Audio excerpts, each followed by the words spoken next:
I pay my thanks to United States Institute of Peace and its president, executive president, and my brother, Dr. Qamar-ul Huda, and all audience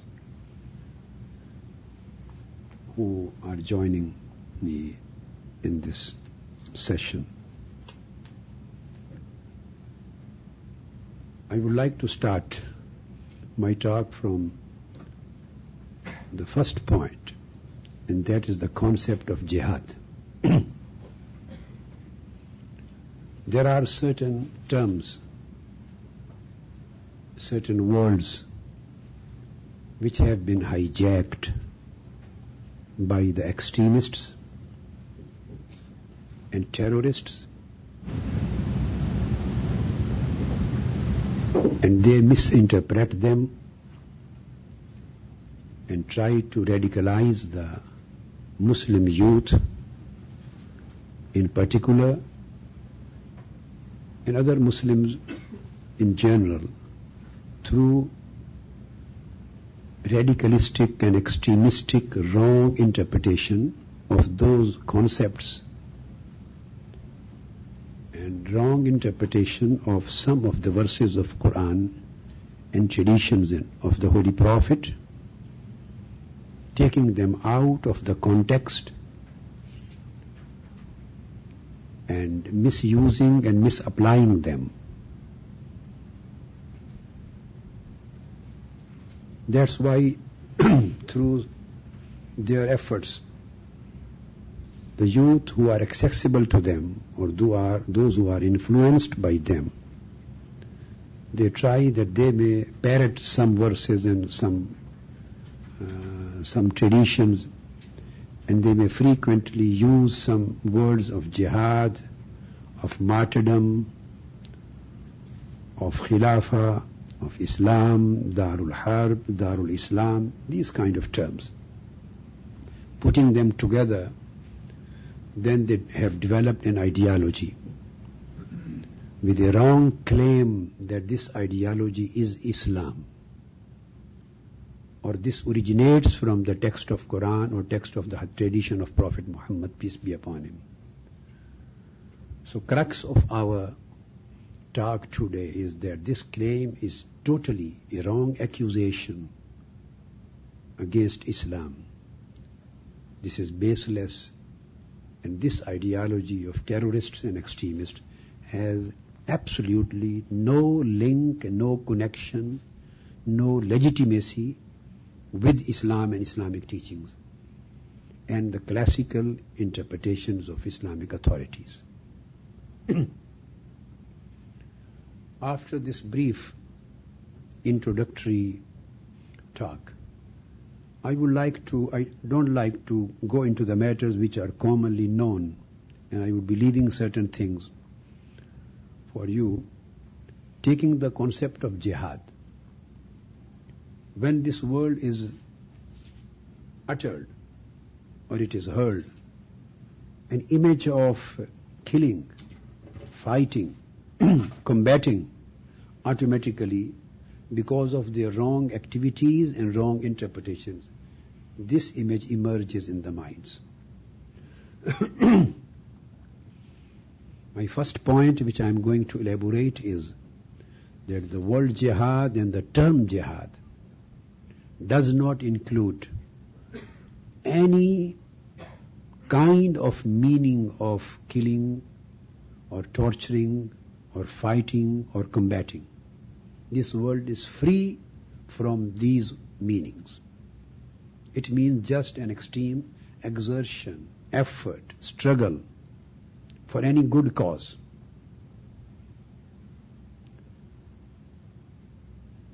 If we go into the Quranic studies, we find there are 35 verses of Holy Quran in total, which include the commandment of jihad or the word of jihad in any form of its derivatives.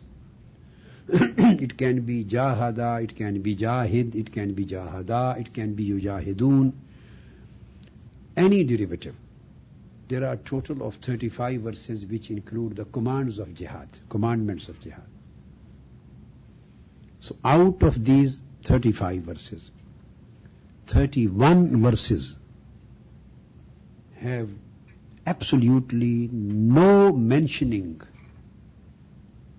of fighting anywhere.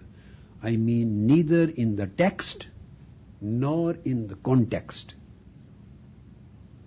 There are three ways of determining the meaning or implication or significance of a particular commandment through a verse. Either you understand some commandment or teaching or injunction through the text of the verse, or you try to understand that concept through the context, or you try to understand sometimes through historical context. What were the historical circumstances when this commandment was revealed? At what time, which date, what year, in which particular situation, and what was the intention? So historical background. Text, context, or historical background. 31 verses out of 35 which mention the commandment of jihad, they have no mentioning directly or indirectly, no mentioning of fighting and combating. Even I'm talking of a defensive warfare or a lawful and just war. No, absolutely there is no mentioning of fighting either. Number two, I would like to explain one thing even before this point, keeping in mind, and that is that there is not a single verse in Holy Qur'an, starting from the first chapter, ending up to the last chapter of An-Nas, Al-Fatiha to An-Nas. I have not been able to find a single verse in the Holy Qur'an where self-defense was prohibited, taking up arms was prohibited, standing up for your own resistance against oppression was prohibited. There was no permission for self-defense. Even at that particular time, the verses of jihad were there. I would just quote the reference for your further studies. Those verses which were revealed in Holy Quran in Meccan time, is one of them is Al-Furqan Surah, verse number 52. Second, Surah An-Kabut, verse 6. Third again, Surah Al-Ankabut, verse 8. Surah Al-Ankabut, verse 69. And chapter Luqman, verse 15. I just quote as a sample one or two out of them.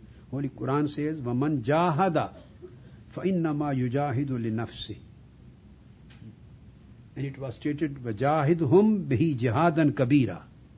You should perform a very big jihad.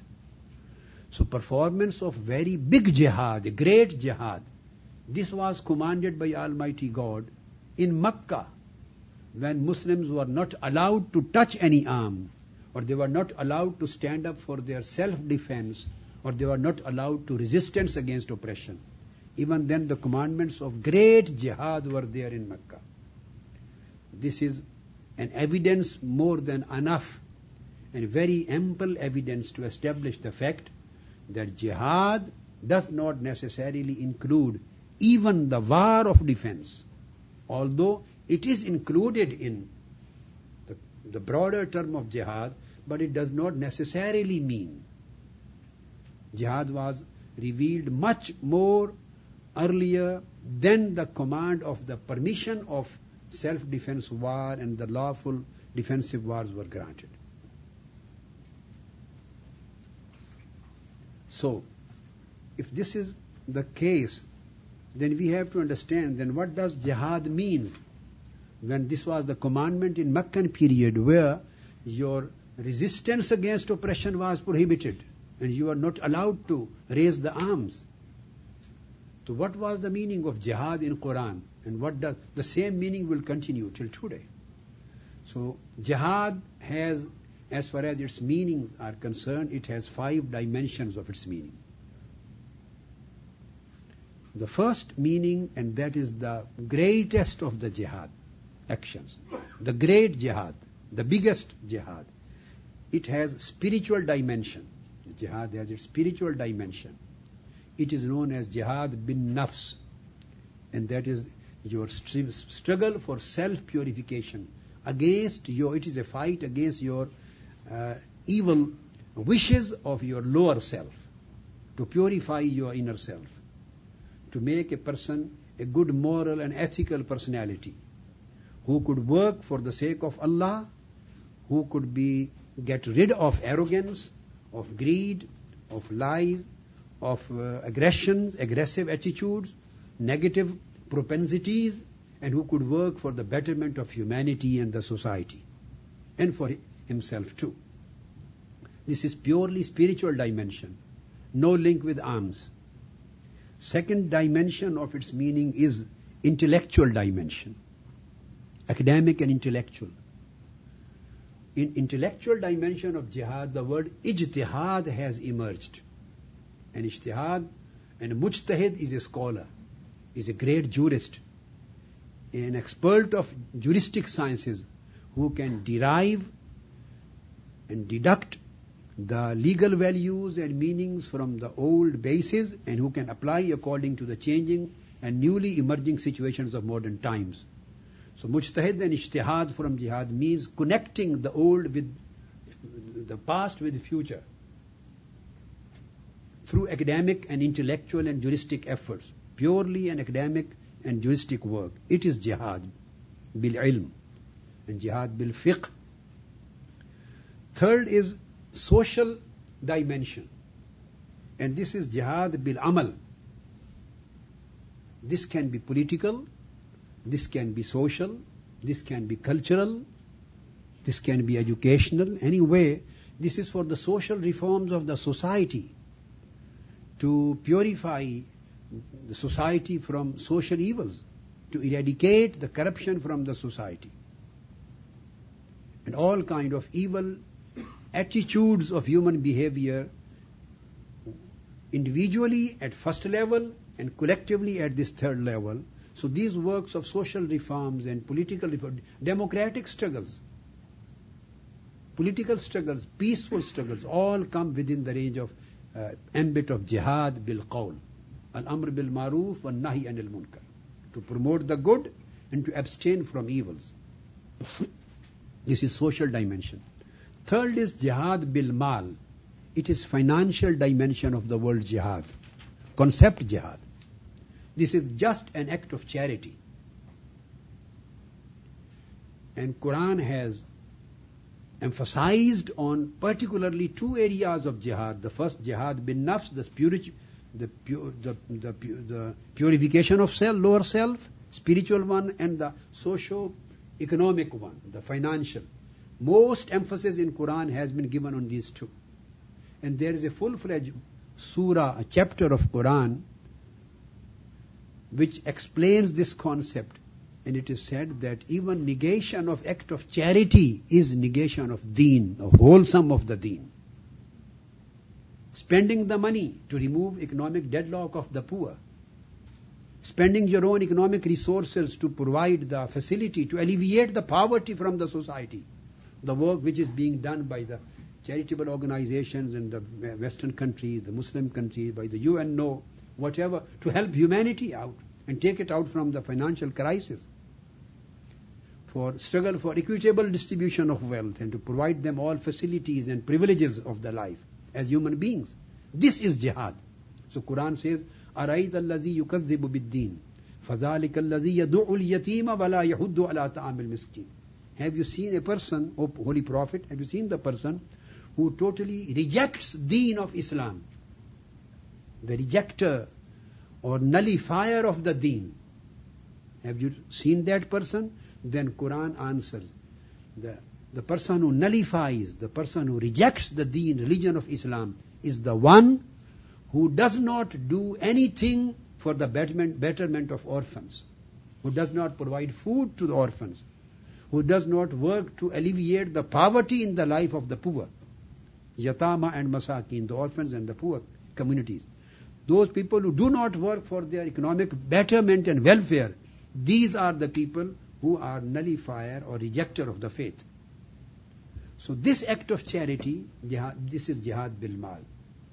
This is one of the best jihads. And the fifth dimension is the defensive dimension. Fifth one. Only that is the defensive dimension, where if you are attacked, and of course no need to explain it, then there is a war of self-defense, a defensive war. As a student of law and as a humble student of international law, I can declare this fact with full confidence that as far as my studies throughout my life are concerned, I have not seen a minor difference between the definition of a lawful war or jihad or qital, just war, which is known as qital, according to Islam, and the definitions and conditions given by the UN Charter. It is exactly the same concept, same definition with same conditions. No difference. The only difference is the term, the word. The jihad or qital is the word in Arabic language, and we say just wars and lawful wars right from the time of Aristotle till today's UN Charter's time. Throughout the history, concept of just wars and lawful wars has been existing continuously in every era of human history. The same is the concept now, according to Islam. We will come to that, but this is the defensive dimension of jihad. When Holy Prophet ﷺ migrated to Medina, 2 verses were revealed in order to provide the permission of lawful self-defense war. Lawful and just defensive wars, 2 verses. First was revealed in first year of migration. So these are 2 where the commandments of fighting are available, the basic commandments. Remaining are addition to that, further explanation, further interpretation. They are further clauses. Basic 2 articles which provide the permission of fighting. One is in Surah Al-Hajj, verse number 39, and chapter number 22. Chapter 22, verse 39. The words are, أُذِنَ لِلَّذِينَ يُقَاتَلُونَ بِأَنَّهُمْ ظُلِمُوا. It is stated that now the permission is granted to take up the arms and to fight those who have already imposed war on you, because you have been wronged, you have been oppressed, because an act of aggression has been committed to you. So now today the permission of armed resistance for your self-defense is given to you. This is the first verse. Look into the words. Uzina, permission is granted. Lillazina, only to those yuqataluna, against whom an aggression and war has been already imposed. And why? بِأَنَّهُمْ ظُلِمُوا, because they have been an act of aggression, an act of militancy, act of terrorism, act of killing, act of attack has been already committed on them. So now they can resist for their self-defense. This is the foundational article of jihad. In the meaning of qital, I mean the self-defense, not the 4 meanings I have already explained. This was the first year of Hijrah, because the state had come into existence. This is a very interesting point which I would elaborate here, and maybe very few scholars would have mentioned this, but I have not seen in any book any scholar. This is a very significant point. Since when Holy Prophet was in Mecca, there was no Islamic state there. That's why nobody was allowed to stood up with for armed conflict, to resist with arms. When he migrated to Medina, Islamic State came into existence. He was head of the state through the constitution when he made the alliance with the Jewish tribes and their allies, and he was selected or appointed as the head of the state, and a constitution of Medina was given. As-Sahifa, first constitution. Since he was the head of the state and state was already in power, that's why standing up for resistance against the oppression was allowed. And defensive war was allowed because state was already there. So this difference of Meccan and Medinan period explains the fact that in any case, even if it is defensive war, no person as individual, no community collectively, no organization, not a community. On their own, they cannot even wage a defensive war. War is a privilege or prerogative or a lawful right of the state.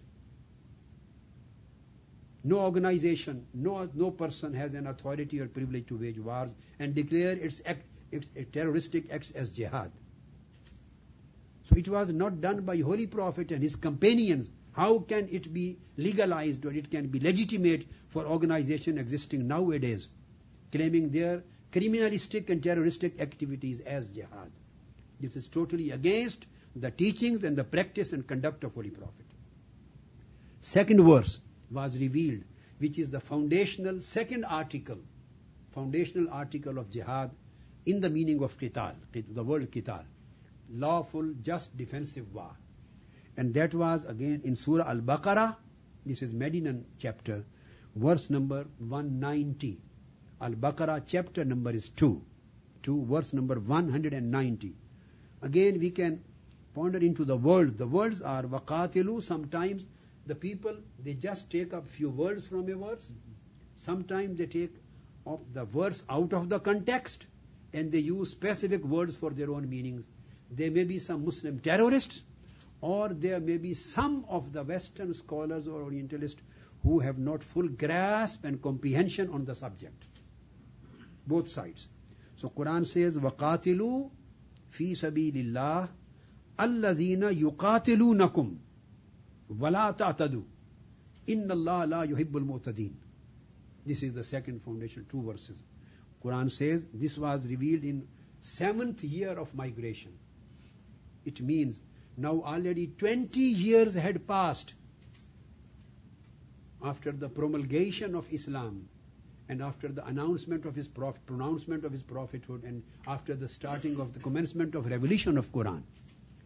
13 years of Meccan, 7 years of Medinan period. 20 years had passed when the command of defensive war was revealed. Only 3 years were left of Holy Prophet's life. Command for defensive war. And this was revealed with a particular historical context. I will come to that inshallah quickly. When the treaty of peace was breached by the Meccans, only as a result of the breach of treaty of peace, treaty of Hudaybiyah, which was a 10 years agreement of no war, 10 years no war pact, was done and signed by the Meccans and Medinans by Holy Prophet. And the Meccans breached that treaty of peace within 1 year. This was the historical background when war of defense was allowed for the Muslims as a state. And whenever there was a war of defense, it was fought by the state. It was between state to state. And another point very significant which we need to keep in our mind is that more than 60 wars or fights or military expeditions were taken up, where the Medinan states or the Muslims, they participated in wars, but none of them was in advance. None of them was in offensive. All wars were fought against Medinan state and Prophet of Medina, mostly on the border of Medina, and always Holy Prophet of Islam and his companions and Muslim army was on defensive. The very first war of Badr was fought near Medina. He was on defensive. Second war in second year was fought on the border of Medina. Even now, Uhud is 2 years away from the Holy Mosque, city of downtown of Medina, on the border. Third war of trench was fought on the border of Medina when the Meccan army was about to enter into Medina, and Holy Prophet and companions dug a trench to stop their entry. So all of the wars, Ahzab, were fought on the borders of Medina, even as a self-defense or as a preemptive war in defense, where it was clear the certain tribe was about to attack on Medina. So he fought again for defense as a preemption when it was very clear that they are being under attack. So these are all the provisions which are authorized by UN Charter. Authorized by UN Charter.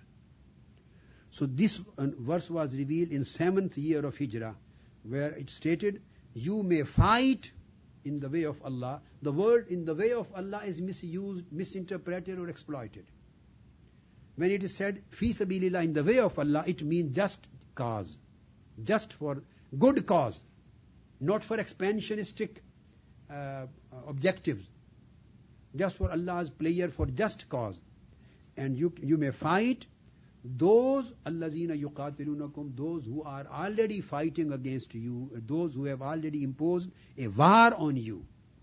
So fight in defense. Wala ta'tadu.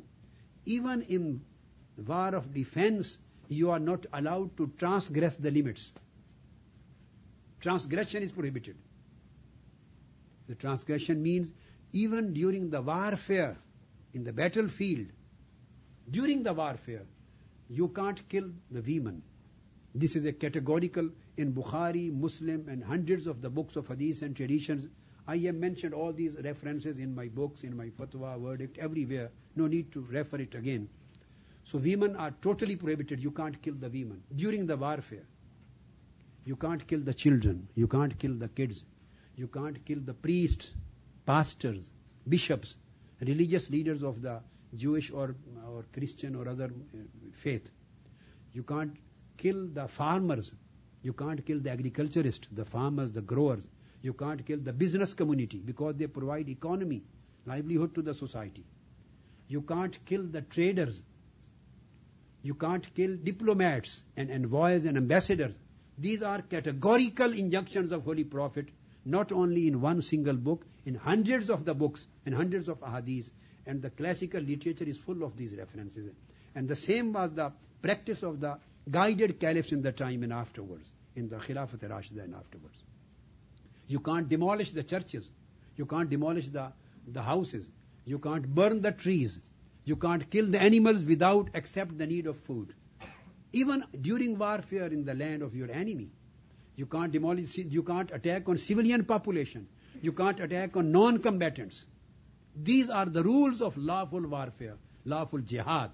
You can't attack the civil. So if the Holy Prophet and all the four guided caliphs and Qur'an and the Sunnah of Prophet and all classical authorities, without any dispute in 1400 years, whether they are Hanafis or Malikis or Shafi'i or Hanbalis or Jafaris, there is no dispute on this point.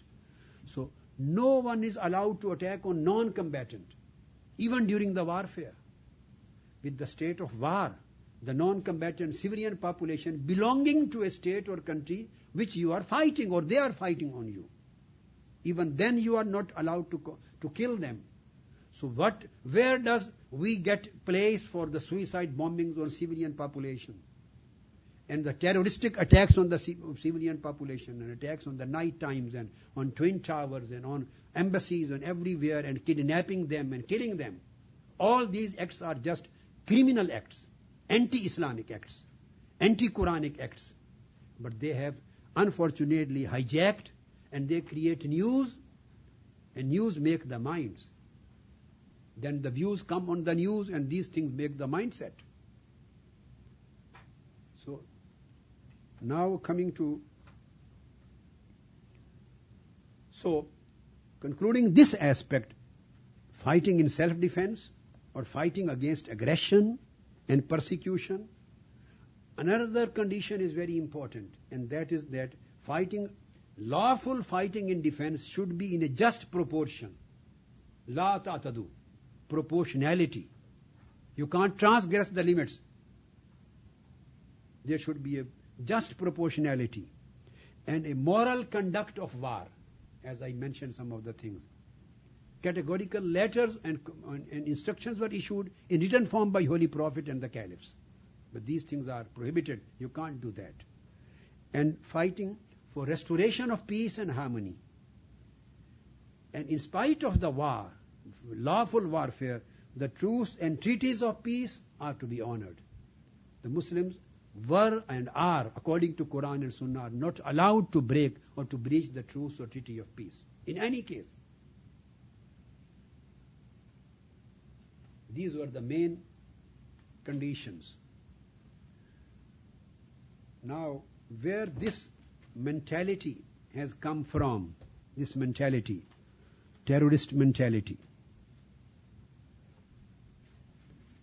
I have mentioned in my fatwa, in my edict, and it is very clear, a very significant aspect, that this is not Islamic mentality. This is Kharijite mentality. Of terrorism is just a legacy, a continuity of Kharijite. Who were Kharijites? Briefly speaking, that was the first terrorist group emerged in the history of Islam in the period of fourth guided caliph Sayyidina Ali. The fourth guided caliph during his caliphate, Sayyidina Ali. The first terrorist group, they took up the arms and raised a slogan, La hukma illa lillah. We want the rule of God on the earth. Same is the slogan being raised now. We want to establish a caliphate worldwide. We want to establish the rule of God. We want to establish the command of Quran. The whole democratic world, Western world, Muslim countries, they are following the West. All these are kafirs. So, La hukma illa lillah was the slogan given by Kharijites. And there I have compiled a book of hadith on Kharijites.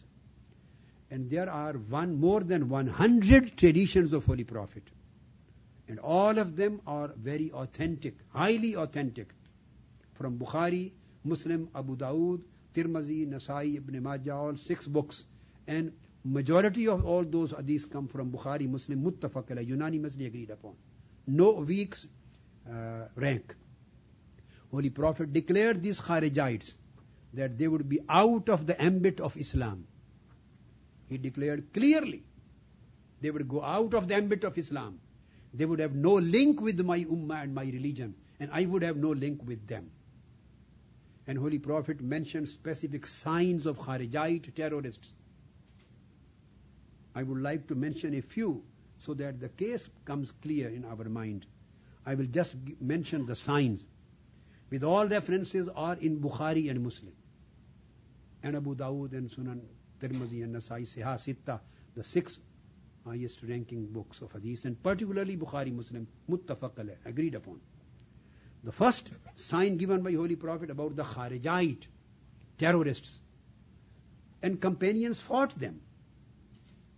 They terminated them. The first war of terror was fought by Islam against terrorists. First war of terror. And it continued in first 2 centuries. In first 2 centuries. But it started in the days of Sayyidina Ali, the 4th guided caliph. So war of terror against the terrorists is a continuity of Islamic teachings, Islamic injunctions. This is what Holy Prophet has commanded. Signs were given. Number 1, Holy Prophet said, they will be young in age. The terrorists, Kharijite terrorists. You can see, whenever you catch them, they are youth. Ahdathul Asnan.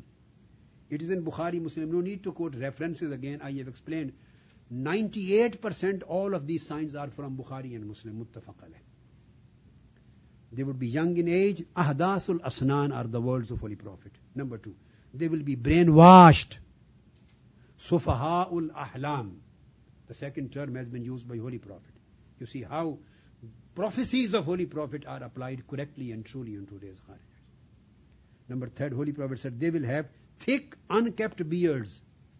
Bulky, thick, unkept beards. Kathul lehya. They will wear their lower garments high upon their legs. Mushammirul izar. So these terms indicate their extreme religiosity. They will seem extremely religious in their appearance, in the recitation of Quran, in their praying, in their slogans. And Holy Prophet said they will emerge from the east. I'm just giving the text. No need of any interpretation. They will emerge from the east. يَخْرُجُ نَاسٌ مِّن قِبَلِ الْمَشْرِقِ. They will emerge from the east. This is again in Bukhari and Muslim. And then Holy Prophet ﷺ said that the faith will go out of the ambit of faith and Islam. And they will very extreme in practice of religions and slogans of religions. يَتَعَمَّكُونَ وَيَتَشَدَّدُونَ فِي الدِّينِ. Tashaddud, extremism in deen. They will be extremists. The word tashaddud, extremism, has been used in the hadith of Holy Prophet. And Holy Prophet said, they will quote Quran and they will think as if these verses are revealed in their favor. But in reality, these verses would be against them. Evidences against them. Then Holy Prophet said, يَقُولُونَ مِنْ أَحْسَنِ النَّاسِ قَوْلًا يَقُولُونَ مِنْ قَوْلِ خَيْرِ الْبَرِيَّةِ. Their slogans will seem very impressive and very popular or attractive to a common Muslim. Same is happening today. They speak in a way a common Muslim is influenced. Muslim governments are doing nothing. We are being wronged. Governments are not taking care of the Muslim community. So act of aggression is being committed against us in these parts of the world. So we are under obligation. The burden comes on our shoulder to stand up and defend Islam and defend the Muslim community. Very beautiful words, beautiful appealing sentences and slogans. This is what Holy Prophet said. Their slogans, their talk, their speech would appeal common people. They will refer from Quran and Hadith, but the wrong references. And Holy Prophet said, they will speak good things, but they would be the worst of the whole creation. Sharrul khalqi wal khaliqa. Holy Prophet, hum sharrul khalqi wal khaliqa. And Holy Prophet said, then they will kill the people. They will block the ways and roads. They will kill the people. They will murder the people. Their practice would be the bloodshedding. So all these ahadith, and Holy Prophet said, fighting against them, war against their terror. Anybody who participated fight against them would be rewarded on the day of judgment. So war against terror is the sunnah of Prophet Muhammad, peace be upon him, and the sunnah of the companions and injunction of Islam.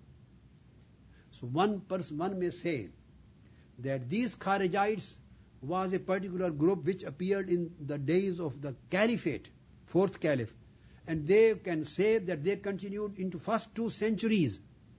What is link of the today's terrorist with the Kharijite philosophy or Kharijite existence? So that would be wrong. Holy Prophet said, they will keep on appearing and emerging throughout the history, from time to time, from century to century. And Holy Prophet mentioned, he said, more than 20 times they will keep on. Whenever they will appear, they would be cut off. They would be terminated. Whenever they will appear, in a particular time, they would be terminated. And he repeated the words, he said, they will appear and emerge in the history more than 20 times. And the last group of Kharijite terrorists will appear with anti-Christ.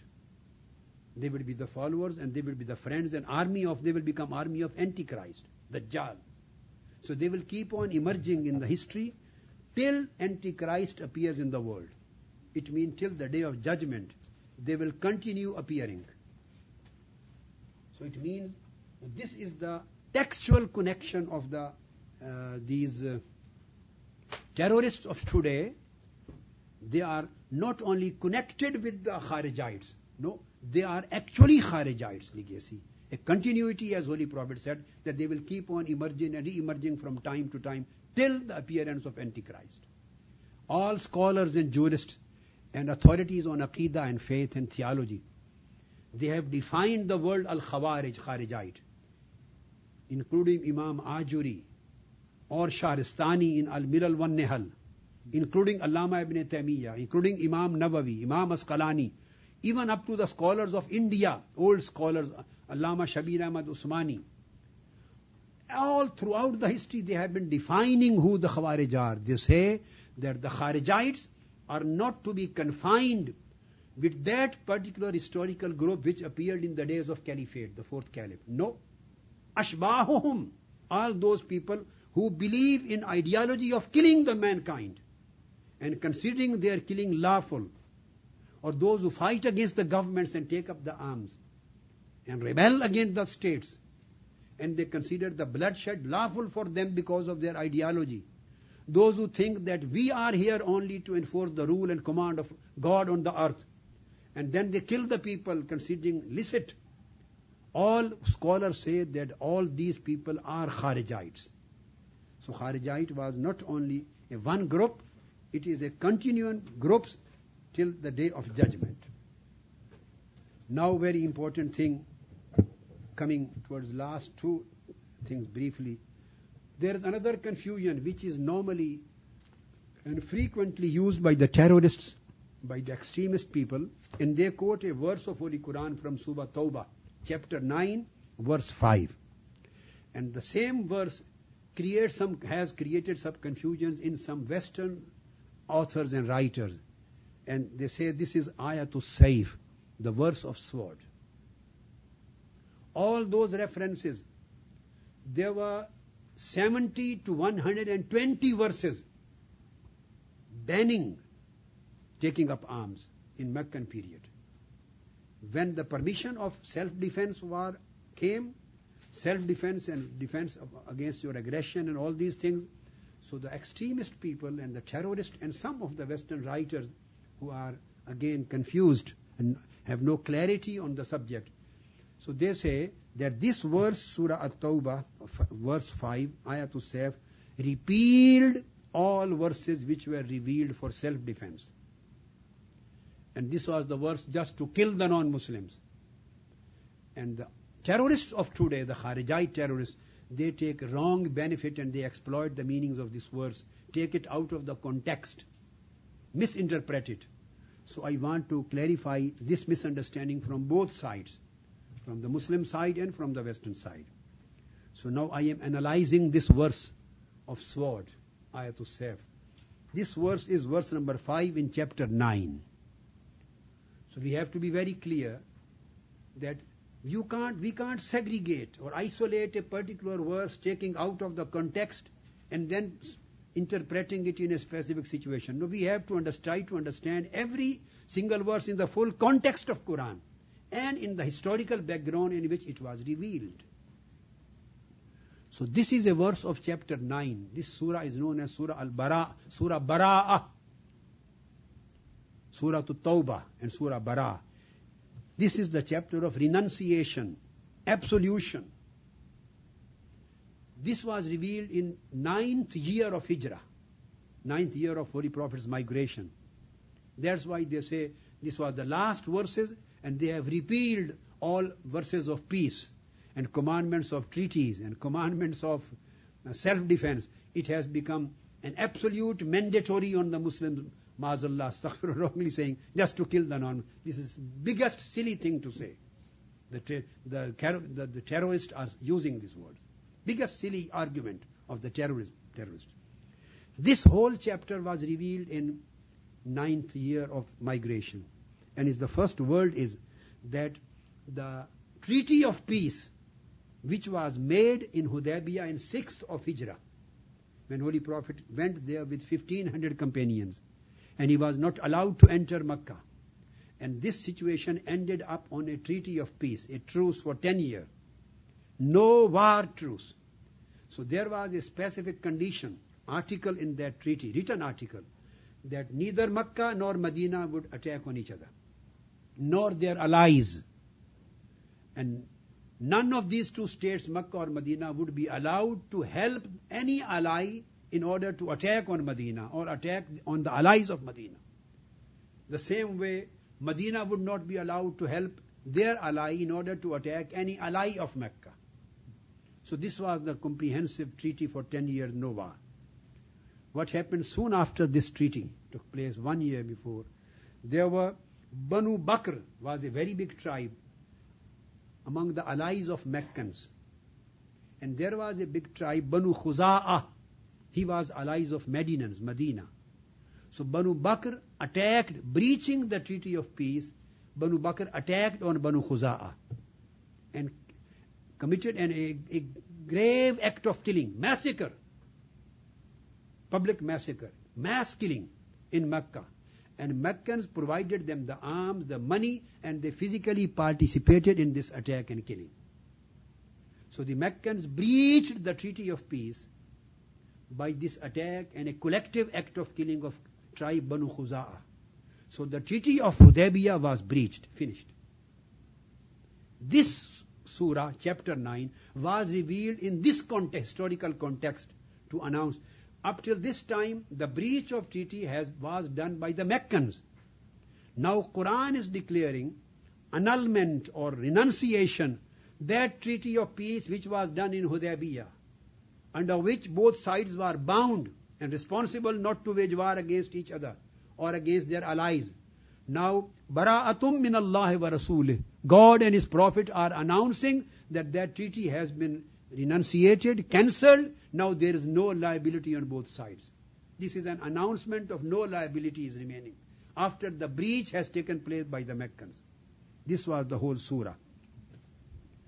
Number 2. Next verse, important, is Adhanum min Allah wa rasulih. Second verse. I will come to verse number 5. Adhanum min Allah wa rasulih. Then God commanded Holy Prophet, since the treaty has been breached, so there should be no warfare unless it should be properly, publicly announced. So second verse and third verse, they include the public announcement of the breach of treaty. And both parties have come out of the responsibility because of the Meccans' breach of treaty. Second is Adhanum min Allah wa rasulih. So it is announced that the treaty is now no more in existence. After this, the next thing which was done, that is verse number 4. And it is stated, verse number 4, that those who have breached the treaty, but still there are some tribes, they were allies of Meccans. They have not yet breached their allies. So Quran says, إِلَّا الَّذِينَ آهَدتُّم مِّنَ الْمُشْرِكِينَ.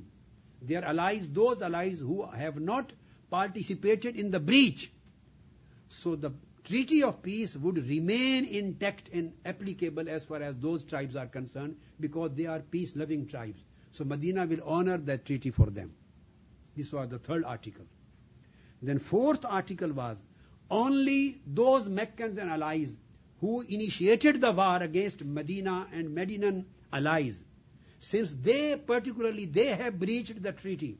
So this renunciation and annulment of treaty would affect only their position. They were no more under guarantee because they have breached. Article number 4 and 5, there an ultimatum was given even after breach of trust. We will not fight against you in spite of your breach. 4-month ultimatum was given. فَإِذَنْ صَلَحَ الْأَشْهُرُ الْحُرُمُ. And in Quran it comes minha arba'atu hurum. 4 months were given to them as ultimatum. In the same way as UNO gives ultimatum to Iraq and many other countries. Those who breach, abuse human rights and violate the treaties of peace. Ultimatum for 4 months was given. And stated, we are giving you the period of 4 months so that you may come back to peace again. You may restore the peace. You may revise your policy. If the treaty of peace is restored and policy of peace is again made, so these 4 months are given for peacemaking, there will be no war. And even after 4 months, if you don't revise the policy and still you prepare attacking on us, then this was verse number 5, the verse of sword, the king, this was revealed. Then you are allowed to fight them as a defensive war. And this was again as a defensive war. And some people among the terrorists, they think, and some misunderstanding in the West, they think as if this verse repealed all verses which were communicated before. That is wrong. This verse did not repeal any verse. This verse just repealed the treaties which were already breached by the Meccans. This was the abrogator or repealer of the treaties between Medina and Mecca. And this was not repealer of the verses. All commandments of Quran remained the same for defensive war, entering into, and this is reported by Abdullah ibn Abbas says the same thing. Ad-Dahaq bin Muzahim says the same thing. Ali bin Abi Talha says the same thing. That even they say this verse of sword elaborates that you cannot take the sword up against those people who have not breached the treaty of peace. So it was still for those who are peace-loving countries and those who are not going to attack you. You can't you can't fight them in your defense.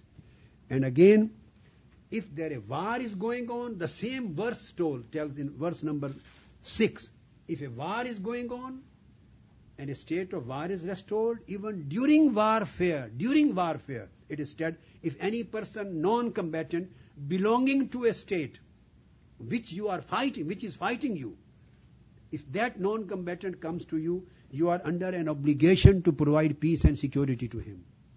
Verse number 6, soon after, immediately after the verse, first verse, 5, said that you are under an obligation to provide safety and security to all non-combatants. So this is the Quranic explicit commandment to provide safety and security to all non-combatants. When and Quran up to verse number 12 again said, only fight them who commit aggression on you, who fight you, who impose war on you, except those people who stick to their agreement of peace, don't fight them. This is verse number 12 of the same chapter. So this was an analysis of the whole subject of the verse of known as verse of sword.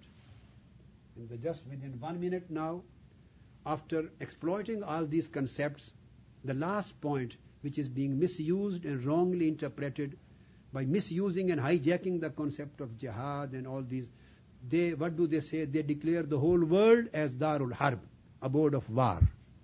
And they say we are under obligation to fight them. Irrespective Muslims, non-Muslims, America, US, they say it's abode of war. This is against Quran and Sunnah. The basic relationship between the Muslim countries and non-Muslim countries is not the relationship of war. It is the relationship of neutrality. Whole world, originally, on the basic original relationship with Muslim countries are neutral countries. These are known as abode of neutrality, Darul Hayad, relationship of al-Muhayada, neutrality. If they fight you, they become abode of war. Directly, military to military, not the society. If they enter into a treaty of peace, they become Darul Ahad, abode of treaty. If they establish a friendly relation with you and made an agreement, conciliation of stopping the war, they become Darul Sulh, abode of conciliation. And by this way, today UNO has taken place of all these Quranic commandments because of a multinational treaty through UNO. Every state, every single member of UNO has entered into a multinational, international treaty of peace. UNO has become the treaty maker, peacemaker for the whole world. So every single country, Muslim or non-Muslim, is bound according to the UN Charter. So all countries of the world are become Darul Ahad under UNO. And the injunctions of Quran and Sunnah and Islam of Darul Ahad are same as Darul Islam.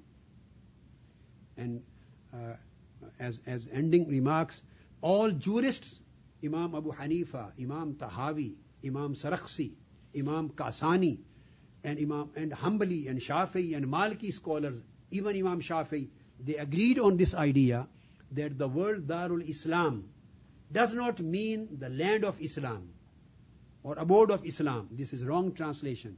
Darul Islam means abode of peace.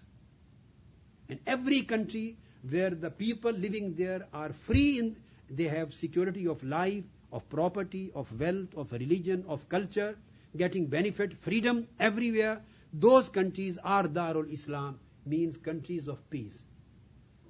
So particularly the Muslims of this world, neither any individual or organization has a right to declare any act as jihad or wage war. Or number two, the whole world under UNO, according to the injunctions of Quran and the Sunnah of Holy Prophets teaching, whole world has become Darul Ahad, similar to Darul Islam, or directly the abode of peace. So nobody has a right to fight against anyone, unless UNO decides or the state decides as a defensive war matter between state to state, and these are the things, and or resistance, collective resistance against an oppression. So these are the basic concepts which were misunderstood, misinterpreted and hijacked by the terrorists. We need to be clear on these concepts. So I have tried to convey my message of peace and message of counter-terrorism and clarification of the concept of Islam and reclaiming the terms back from the terrorist back to Islam. I hope Almighty God will help us in understanding more and more each other. Thank you. Wassalamu.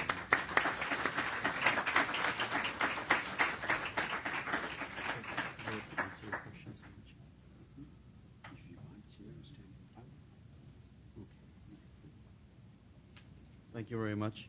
If we're here now at the question and answer session, so if you can just align yourself to, we have a mic on the left side and on the right side, and when you have a question, if you could just identify yourself, and if you have an affiliation, that would be helpful too. We'll start with my left or your right first. Yes, thank you very much, Sheikh. That was very inspirational. I'm Steve Sawmill. I coordinate an interfaith group in the D.C. area. And I'd like to ask you a two-part question. In Israel-Palestine, the Palestinians have no state, no recognized state. Yet they're occupied, and I'm wondering what your advice to Palestinians would be who feel so oppressed. What recourse do they have? Because from your definition, they do not have recourse to jihad.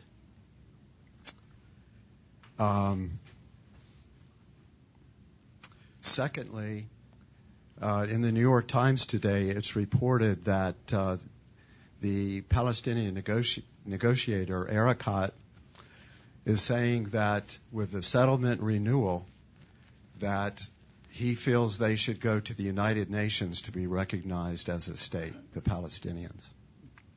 Yet this article also says that the Arab states, America and the Arab states, advise against doing that. And I'd like to know your opinion. Thank you. Thank you very much. Answering the second question first, I will endorse this recommendation that they should go to United Nations to be recognized by the state, by United Nations as a state, so that they may get the lawful rights and privileges according to the United Nations charters. Secondly, even if there is no state, for example, to exercise the right of jihad in the form of self-defense, even then what is happening? Even then, in any case, the worst comes to worst. No one is allowed to commit suicide bombing against civilian population, whether they are Israelites or they are Americans, they are British or they are Europeans. Nobody is allowed to commit suicide bombing on non-combatant civilians. Nobody is allowed to commit terroristic acts on civilian population, because this act was prohibited even during warfare, as I already explained. So the acts which were being taken up and given the name of jihad itself, they are crimes according to Islamic teachings. They should raise their voice politically, peacefully. They should use the peaceful, political, constitutional, international means and ways through the Arab states, Islamic states, through the through the UNO, and whatever is possible they can do. But if there are, for example, two states, when Israel or any other state, neighboring state fight with each other, so militaries have always the right to fight each other or whatever they do on the battlefields. Not the organizations, they are not allowed. They can get recruited in the army. They can get recruited in the military properly, and they should fight as military men against the militaries in the battlefield. But killing the Jewish community or killing the Christian community or killing the Muslim community or the human communities, those who are non-combatants and those who are civilians, this is absolutely not allowed in any circumstance. Thank you. But the lawful defense, not killing of non-combatants, but lawful defense. You're saying Palestinians could join an army? What are you saying about specifically No, if they want to do, they would have become a proper part of the army, joined and proper part of an army, so that they may, as a military, proper military as recruitment, so that they may do whatever they want to do in a proper, according to a state. If state announces a war, then they would be a part of the army of a particular state, if certain state allows. And if they want to do something on their own, so this is not allowed, then they have to act upon the conduct of Prophet, peace be upon him, which he adopted in the first 14 years of Mecca. Same situation was there. There were many Muslims in Mecca who did not migrate along with him to Medina. They were inhabitants in Mecca. And as I mentioned, they were being killed. There were acts of persecution and cruelty and killings were being committed against them. Everything was being done. Quran mentioned in Surah An-Nisa فَمَا لَكُمْ لَا تُقَاتِلُونَ فِي سَبِيلِ اللَّهِ وَالْمُسْتَضْعَفِينَ مِنَ الرِّجَالِ وَالنِّسَاءِ وَالْوِلْدَانِ الَّذِينَ يَقُولُونَ رَبَّنَا أَخْرِجْنَا مِنْ هَذِهِ الْقَرْيَةِ ظَالِمِ أَهْلُهَا. The whole situation has been prescribed in Surah An-Nisa. But even these 13 days, everything was being done. But none of the companions took arm against the civilian population of Mecca. Neither Holy Prophet allowed any group to go and take revenge because they are killing our Muslim brothers in Mecca. So this step was taken as a self-defense or against the aggression by the state. Now the situation is changed since an international treaty has been done through UNO. The best way is to come politically, to use their constitutional right to talk of human rights, come to UNO and develop their political pressure as a community through the states, through the world voice. They should bring their voice up so that United Nations, through the proper constitutional international law means, they should take certain steps. In any case, whatever happens, worst comes to us, no organization or group is allowed to take up arms and kill the non-combatants or civilians. Thank you. Thank you. Thank you, Qamar. Sheikhul Islam, I've had the privilege of listening to you for the third time this time, so I'm going to, I have two questions which are interlinked. But before I mention the questions, let me compliment you on this a combination of this articulation which is very spirited, combined with the logic which is irrefutable. I think that combination is rare, and please accept my heartfelt compliments for that. Thank you very much. My question is, when you lay down the principles, the conditions under which defensive warfare can be conducted, there are very high principles involved. Apart from the very obvious of not killing women, children, old men, and so forth, and priests and protecting churches and so forth, they're also protecting the environment, as I hear you, trees, animals, and so forth. One, as a matter of curiosity, to what extent did the Geneva Convention and the new charters actually derive from some of the Islamic principles as laid out in the Quran 1400 years ago? Number one. My second question, which is linked to this, is about the Kharijites. It's extremely intriguing because the projection, or the proclamation that this will occur again and again until the Antichrist comes along, and the definitions given and the kind of people they're going to be seems to be pretty much identical to what's going on today. Now, I am a retired director of operations of the World Bank, so my own bent is towards the development side rather than the destructive side of reconciliation, if you like. Something which all parties talk about, but I think very insufficient action is taken in that regard. Is there any injunction, given the fact that a lot of the recruitment, the Taliban and the other people, is on the basis of people coming from marginal areas, poverty, lack of voice, and so forth, deprived of something or the other, under which they turn towards these extreme practices of the Kharijites? Is there something in the Quran which says how we can change the hearts and minds before these people actually make the change to these directions? Thank you. Thank you very much. Again, answering your second question first, because I forgot what first question was. Then when I finish the answer, then I'll ask again briefly. So, just you can give me a hint. So there is definitely a positive injunction in Holy Quran and in Prophet's Sunnah to change their hearts and minds so that they may get rid of these criminalistic or terroristic activities, and they may think toward the developmental aspect to win their hearts.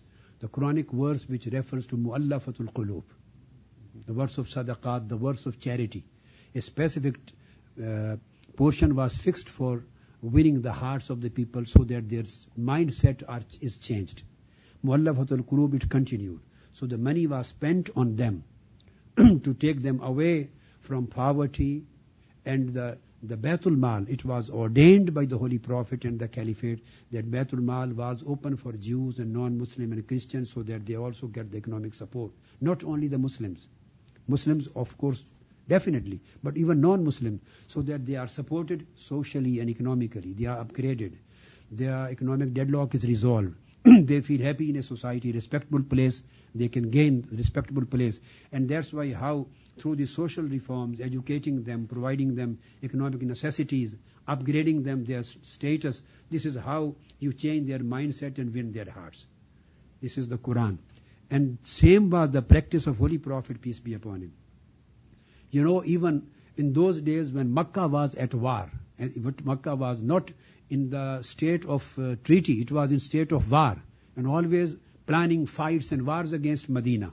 Even in those days, once there was a big qahat, a famine, very big, and it was reported to Holy Prophet, peace be upon him. Holy Prophet ﷺ, 2 events. He sent a lot of gold and coins and gold to Mecca and ordered Abu Sufyan to distribute this among the poor. And he is distributing this among the poor of a state at war. And second time, he sent the money and to ask Abu Sufyan and one another leader of Mecca, and he refused to receive, and Abu Sufyan received it. And they distributed it among the poor of Meccans, non-believers and mushrikeen Meccans. They were distributed. Third time again the same thing happened, and Abu Sufyan came to Holy Prophet ﷺ, and he raised his hands and made supplication to Almighty Allah, so that Almighty Allah brings rains, gives rains to them and provide them economic prosperity. So the best way is to provide economic prosperity, to provide them education, to take them out of the poverty, to remove poverty alleviation. Act of charity was done for them. So these things are necessarily required, and these are the answers for today too. One is the military way of terminating them, but the other way is this through social reform, providing them facilities. This was what happened in War of Afghanistan initially, when it was known as jihad, when the Afghans were fighting against the Russian occupation. After 10-11 years war, when everything was finished and Russia was defeated, everybody who put all these people in Afghan war, they came back. And these people who were trained for 14 years to fight Russia, they were left on their own. So there were no infrastructure, no education, no economic support, no social support. US came back, and Saudi Arabia came back, and Pakistan came back. And I say all these 3 great muftis of the world who declared jihad, the war of Afghanistan, the US, Saudi Arabia and Pakistan, all together, and many countries. Of course, the Afghans were fighting the war of independence. But when it was fought, everybody, the mistake committed by US and all other partners of the Western countries and Muslim countries together was everybody left Afghanistan. And those people were left, nothing to do. They were neither engineers, nor doctors, no infrastructure, no money, no jobs, nothing. Finally, what were they supposed to become? Finally, they were just supposed to become terrorists. They took up arms and started fighting in Kashmir. When those border was blocked for them, then they started fighting in Pakistan. They became sectarian terrorists. And when sectarian terrorism was little bit curtailed, then they started fighting in those particular areas where up till today the war of terror is going on. So we have seen the results of not attending them, providing them social things. And so this is the way given by Quran and the Sunnah of Holy Prophet. What was your first answer? It's about the UN Charter, the Geneva Convention. Yes. I would say whatever UN Charter has given on the subject of war and peacemaking, and Geneva Convention, whatever it has been given on the US on the peacemaking, even the Security Council resolutions, when they were passed in 1990, then 1992, in case of Kosovo, when there was permission was given for collective interference against the abuse of human rights. All these developments up till today on the subject of war and peacemaking, to me, as a humble student of Islam and classical sciences and Islamic law, they are absolutely in consonance with Quranic teachings and Islamic teachings. I don't find any conflict in UN Charter and Geneva Convention. I won't say like this that they have derived this from Quran and Sunnah. No, this would be not fair to say. But this is a development of collective conscience of humanity, collective conscience of the countries. They keep on. Whole world was in the state of war. There were centuries. Not only Muslim world, the Christian world was also. The issues were resolved through wars. This was the common international practice. issues, even the pagan society up till the medieval period, the issues, the conflicts were resolved through wars and fights. But the time realized before the First World War, at the First World War and the League of Nations, that a time has come that we should try to resolve the disputes through peacemaking efforts and through dialogue and through communication. And United Nations finally came into existence. So this is a collective development of communities. But this is a chance that whatever is the result of collective development of communities is the same what was injunction given, what was educated and what was constructed, what was instructed and what was revealed by Quran and Holy Prophets 1400 years before. There's no conflict between the two. Thank you. Yes, you have a question. Thank you. My name is Irfan Malik. I'm with Pakistan American Public Affairs Committee.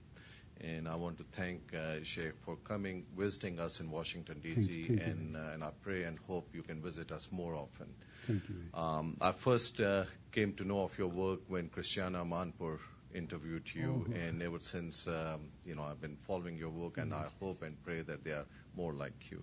My question is radicalization of the youth. I think that's really the area of concern for Muslim Americans over here, and probably for Muslims living in Europe as well. And I wanted to know if your organization, Minhaj-ul-Qur'an, or any other organization, have programs for the youth where we can go or have messages that can be given to the youth through local imams, through their parents, or through the community leaders. And if any of these programs either exist in USA or in Europe or in Lahore, where you have your facility. Thank you very much. It's a very important question, please.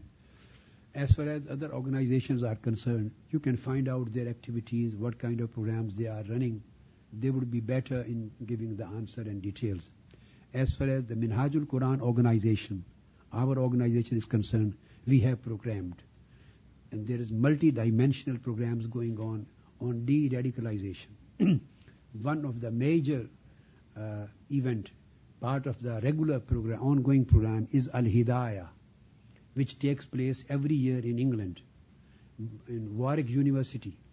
And next coming year in September, there is going to be a gathering of about 15 to 20,000 youth in London, Wembley Hall. Probably anywhere in some day in September, you will know through the internet. Just on de-radicalization. And I arrange a camp for the youth, of 4 days camp. I stay there day and night and deliver my lectures 8 hours a day. 4 hours with question answer in the morning, 4 hours with question answer in the evening, and then every single day 2 to 3 scholars for their talks. They are also invited from Arab world and English world. So this is a 4-day continuous camp. One thing. Then through literature, we are trying to de-radicalize the youth. This is a very big de-radicalization camp. I think youth are, they will feel, when they come only they can feel what they are receiving from here. Second big step which we have taken, that is an establishing of a university. We have finished the, you can say, dichotomy of the religious and secular education according to the old Islamic educational system. We have abolished madrasa systems. We have taken the steps. Although I have established by the grace of God one university which is chartered by the government of Pakistan, includes all disciplines, religious, spiritual, social sciences and human sciences, chemistry and economics and physics and mathematics and managerial sciences and computer sciences, all relevant subjects as other universities with full-fledged disciplines you find. And there we are concentrating on the religious sciences and spiritual sciences too as a combined discipline. The youth, they get up for tahajjud. They live with wudu, with ablution. They have a very specific moral code of conduct. And then they have their training camps for youth, male and for females. Sometimes 1 week camp we organize in Pakistan and in other countries too. Sometimes 15 days camp, sometimes 1 month camp, just to de-radicalize youth and spiritualize the youth. When I talk of de-radicalization, I talk on 3 sides: intellectual aspect, the practical aspect and spiritual aspect. So we work on all three dimensions. So annually there is another program of itikaf under Minhaj-ul-Qur'an, where 50 to 60,000 Muslims and 90% or 80% out of them are youth. 50, 60,000 Muslims stay with me for 10 days and night in itikaf, last 10 days of Ramadan. And I deliver my training speech after Salatul Taraweeh to Tahajjud 5 to 6 hours every night. Then there is a 24-hour schedule, full-fledged schedule for 10 days. They get education, they get properly motivated, then they go with this message out there. In the same way, we have established halaqat of zikr, halaqat of fikr, and halaqat of salutations, durood, so that we may spiritualize the people and take them away from extremistic tendencies. Then we have programs of literature, dozens and many books on this kind of subject. As I mentioned, I've written Khilafah and Democracy, small chapters and a big book, in the way ijtihad, perception and reality, this fatwa, human rights, non-Muslim rights. Then we have established a big program of interfaith dialogue, where I mentioned, I think here, or in the office, I think. No, yes. Where the Christians, delegates come every year to Minhaj-ul-Qur'an and break their fast. And we arrange dinner for them in the last fast of their religion. And our mosque is open for the Christian delegates to pray to worship according to their faith. So we have set a model. And we have a close interaction between our mosques, Minhaj-ul-Qur'an and centers, and churches and temples. They come to us, our people go there, and we have joint sessions and joint walks and joint seminars. There are many other, and particularly for here, we have online programs. Online program of teaching of Quran and teaching of Islamic studies, and there is a program online Scholar online. I think it is weekly, weekly Scholar online. So the people can join. They are arranging in Texas, in various states of the US. So people sit there and they give the subjects whatever they need. And with full preparation, one scholar, either from Pakistan or from England or from other countries, they deliver their talks and question answers to educate the people. So according to the timings of those countries, 24-hour various programs are running online. So alhamdulillah, there are quite a few dozens of very humble efforts which we are trying to do to de-radicalize the youth. I hope, inshallah, our humble efforts and efforts of all other organizations and people will bring good results. Thank you very much. Do you have any plan to introduce these programs in USA, especially the youth camps? And it can be done. The youth camps can be done if some people organize. So the youth camp can be done in USA.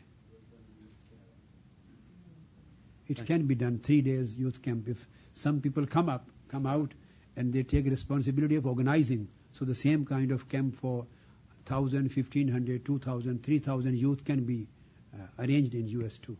It will be good. De-radicalization camp in US better. Thank you very much. Yes. Assalamu alaikum, Sheikh. Wa alaikum. First, let me thank you for this exceedingly thoughtful and informative discussion here today. I think it's been helpful for everyone here in the room. My name is David Hunsaker, and I'm from United States Agency for International Development, and I work in the Office of Conflict Management and Mitigation there. And my question is focused on the substance of what you presented here today, and what you present in the 600-page fatwa demonstrates the unanimity with which mainstream Islamic scholars and the mainstream Islamic community has viewed the use of violence, its limits, and when it's permissible, when it's not permissible. And given this unanimity over 1,400 years in terms of how these things have been understood, what is it today that has allowed for these concepts to be hijacked? And what needs to be done beyond simply issuing a fatwa that basically draws from all of these traditions? I mean, looking through your fatwa, I see that you're not just drawing on one tradition, you're drawing on the interpretations of the Hadith scholars, you're not just Hanafi scholars, Shafi'i scholars, others. And what needs to be done to take this a step further to empower scholars to get this message that has been agreed upon for so long out to a broader audience and be more broadly implemented in order to take back the dialogue? Thank you very much. Thank you. The actual text of fatwa has yet to come for you to study. Whatever you have seen, that is the brief summary. I looked briefly at the Urdu The version, Urdu one, the but Arabic I understand the Arabic enough that yes, I can Arabic pick out text. the pieces. But this is under print. It is under print, and I hope next month the whole full English text of fatwa would be in your hands, and the Arabic text will also be, inshallah, in your hand the next 2 months. I agree with your analysis. The only problem is what we are supposed to do, that the activists, the terrorists, extremists, the radicals, they are always active. That's why they are activists. And the mainstream Islam, the Muslim scholars, they are always silent because they are peaceful. And the peace is never active. It remains inactive, silent, dormant. So the majority of Muslim Ummah, they have isolated themselves from ongoing problems of the society.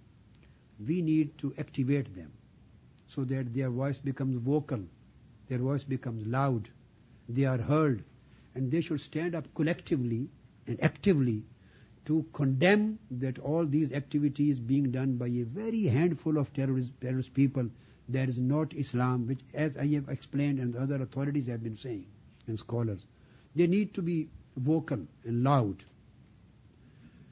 Major role, I have been saying the same thing for the last 30 years, but I was also unheard. This is not a new thing which I have said. I wrote more than 15 books on these subjects from early 19 to last year. 5, 6, 7 books on human rights, different non-Muslim rights, children rights, women rights, common human rights, animal rights subjects, non-violence, interfaith harmony, all these things. Then as I mentioned, Khilafah and democracy, and these subjects. But I was also unheard.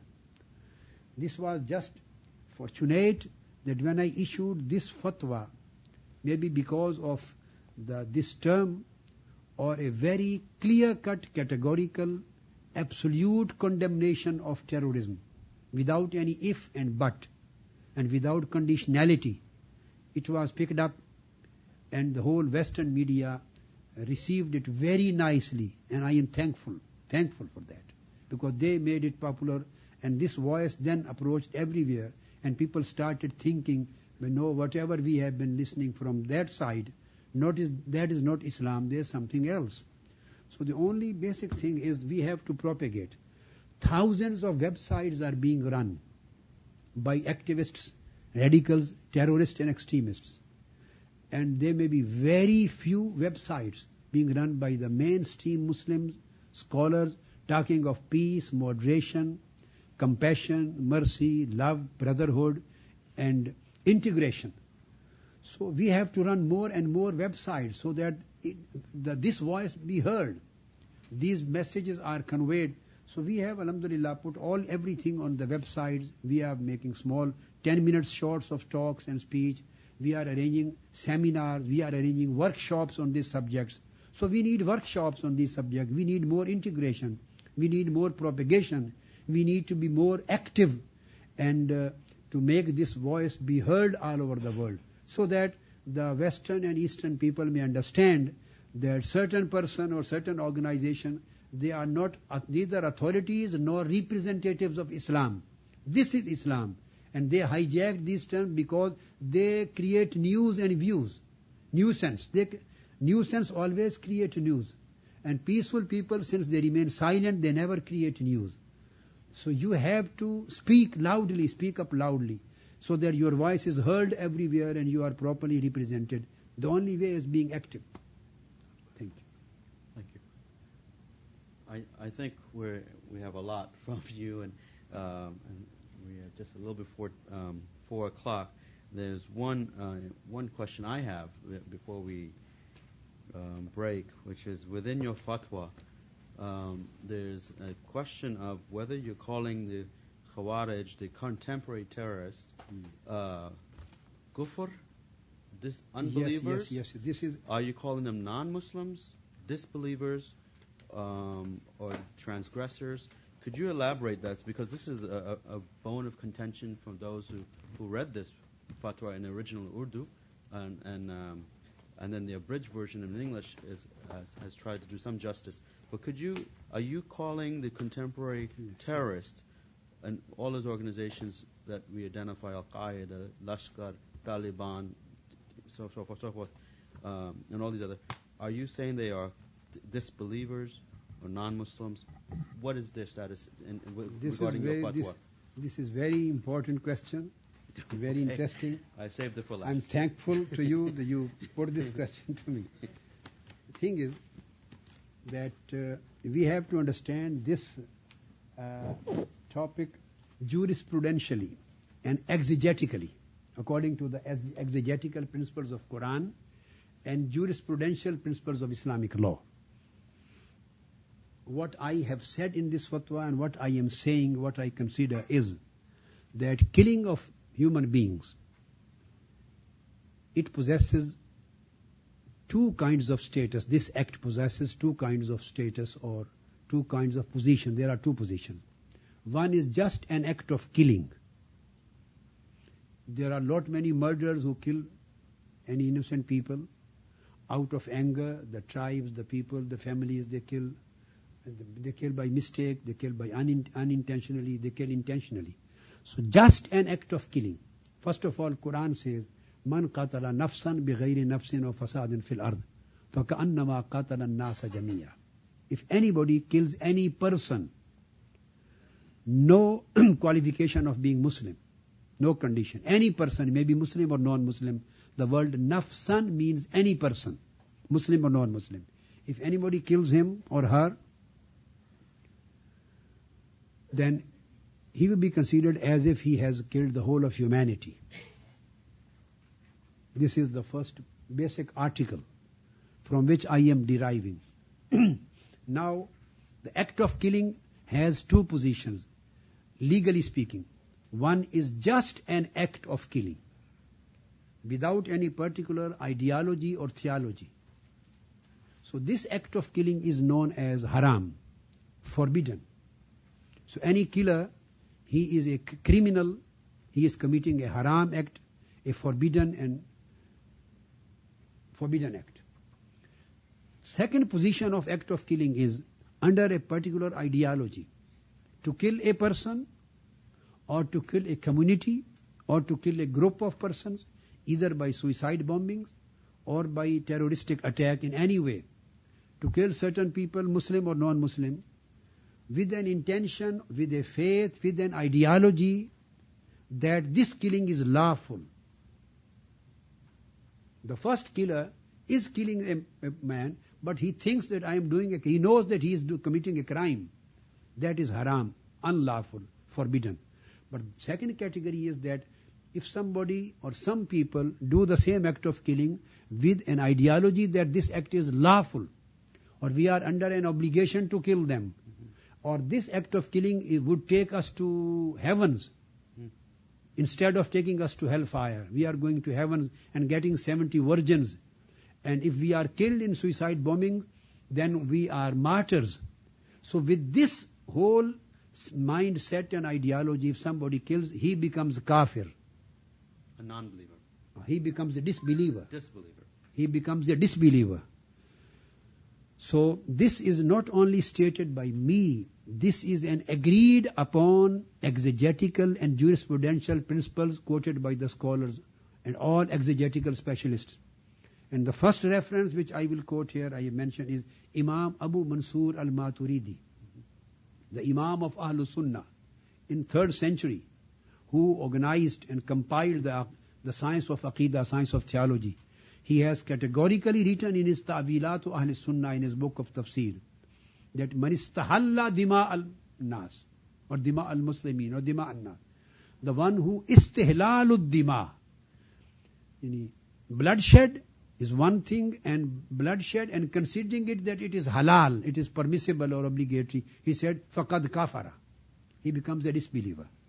Since the Kharijites, what would we say? A very specific term, which we would follow the term used by Holy Prophet, peace be upon him. Holy Prophet ﷺ did not say that those Kharijites, because of these acts, they would become kafir. He didn't use the word kafir. He said, yamrukuna min ad-deen kama yamruku sahmu min ar-ramiyya. They said they will go out of the ambit of Islam. They will go out of the ambit, out of the cycle of Islam. They will go out of my ummah. So they would have no link with Islam and no link with my ummah. And they would be liable to death punishment. And the people who will terminate them and fight them, those terrorists, he will get the reward as if he fought the nation of Ad and Samud. So here, we will use the term we used by Holy Prophet, that they are out of the ambit of Islam. They are not Muslims. We would say they are not Muslims. They are out of the ambit of Islam. We will use the terms used by Holy Prophet sallallahu alaihi wasallam. And the fourth aspect, there were two views among the jurists and muhaddiseen and scholars. Two views. I have given the full summary here. Some scholars, all of the scholars and jurists agree upon the termination or the capital punishment or termination of the Kharijite terrorists. None of them has given any degree less than capital punishment for a terrorist, Kharijite terrorist. This is a unanimous in all schools of law and muhaddiseen and mufassirin, the specialist authorities of hadith and authorities of tafsir, exegesis. But there were two views. What would we say them?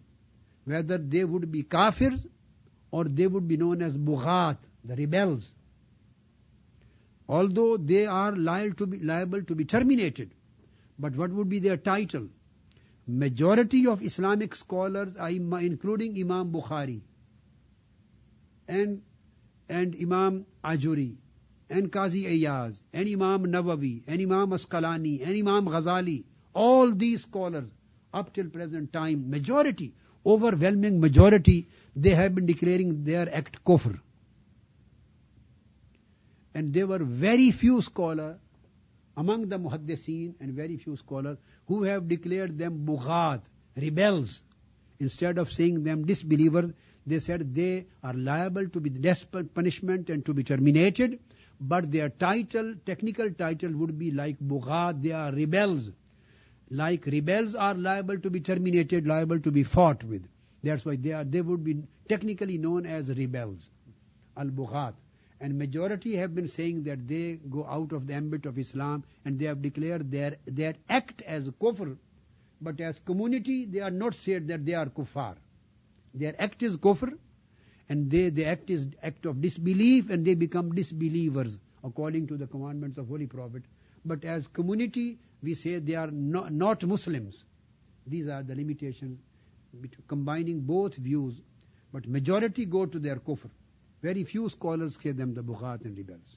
Thank you. Oh, there's a follow-up? Okay. It's a follow-up to the final question. Can you come use the microphone so we can hear you appropriately? Thank you. Thank you for that very important clarification. Thank you. And I thank you for your prior remarks. In the Western media, the characterization of the group of terrorists that you describe is usually Islamic extremists. It still makes it sound as though they are in the ambit of the Prophet's community. Yes. So if you were to use English words to describe such people, and for our own use in describing them, what would your recommendation be? My thought has been to say that they are pseudo-Islamists. They are pretend or fake Muslims. But I agree with your view. I won't say them Islamists. This is a wrong term. And this term legitimizes their activity. Right. Saying them Islamists or Islamic terrorists, this legitimizes them. And this provides them an Islamic foundation, an Islamic legitimacy. The word Islam, in any form, Islamic or Islamist, should be removed from them. The terrorists have no religion. They should be just known as terrorists, criminals, killers, enemies of humankind. So the word terrorist is more than enough. When you bracket it with Islamist or Islamic, they gain many sympathies from lot of youth who are accessible to be radicalized. So they gain lot of sympathizers. Then they become jihadis. So this is the Western media, by giving the term Islamist, connecting this term to them. In fact, this helps them, provides them strength. So I think this word Islam should be totally removed from them. As if there is any terrorist in India, we never say Hindu terrorist. If there is anyone in Christian world, we never say Christian terrorist. We never say Jewish terrorist. Because Islam, Christianity, Judaism, Hinduism, all religions, Bible, Holy Qur'an, and no religion, no holy book teaches extremism or terrorism. Every religion has come here for peace. So we have to remove every kind of religious title with them. No connection of Islamist and Islamic, just terrorists, so that they may be known as criminals, unanimously known as criminals for the whole of mankind. And terrorist is sufficient. This is my recommendation. Thank you very much. Thank you very much for your time. Thank you.